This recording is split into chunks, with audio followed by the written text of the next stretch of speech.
The health department confirms the third novel coronavirus case in the country. The agency says they're now tracking down people who may have made contact with the patient. And despite criticisms against the DOH's ongoing contact tracing, the palace says the health secretary, Francisco Duque, still enjoys the president's trust.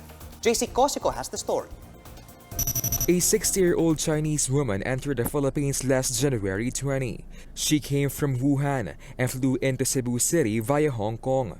She then went to Bohol, where she was admitted at a private hospital because of fever and colds. The symptoms prompted doctors to test her for nCoV, and samples were taken on January 23 and 24. The January 24 sample, which was tested by both the Research Institute for Tropical Medicine and a lab facility in Australia, yielded negative results. The earlier sample, however, came back positive for the virus. She is the Philippines' third confirmed nCoV case. But the DOH says the woman has made full recovery and has since returned to China. After na matapos na nila kasi mga test dito, they decided also to run all of the old samples that they had.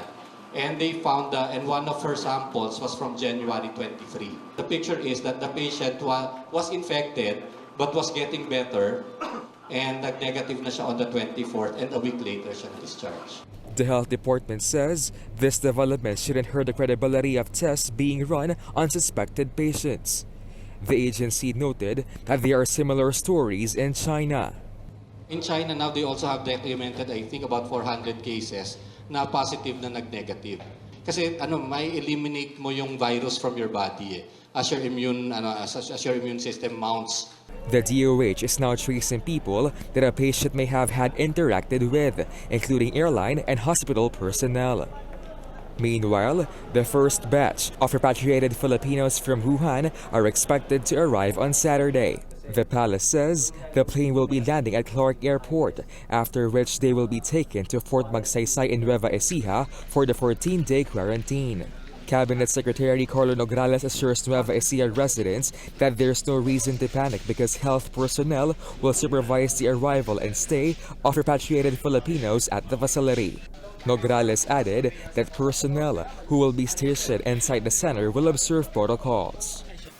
So hindi yan basta-bastang pwedeng pasukan, hindi yan pwede basta-bastang lumabas ka doon, at all our medical health workers who go in and out of that facility will undergo such extensive quarantine medical protocols. So that's probably going to be the safest place na in terms of quarantine protocols and procedures. So dapat hindi sila mag-alala.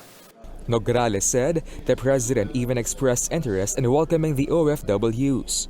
But there's no final word on this yet, as the Presidential Security Group and the Presidential Management Staff are still looking at precautionary measures. There was a discussion whether or not. So again, the safety of the president. He wants to be there, but there's still a discussion. So I'm sure that's going to be a debate between the president and the PSG and the PMS. So wala pang final decision.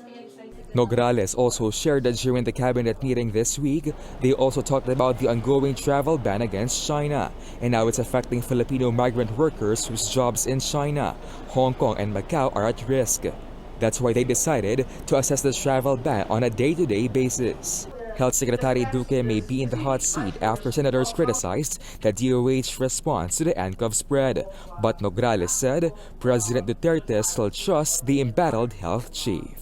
So Secretary Duque, with all of the circumstances, with everything, the situation, he's hands-on with everything. He's done his job so far. The president is still has his trust and confidence kay Secretary Duque, and at this point in time na umaarangkada naman at ginagawa naman ng DOH ang lahat. For News 5, JC Cosico, we are One News.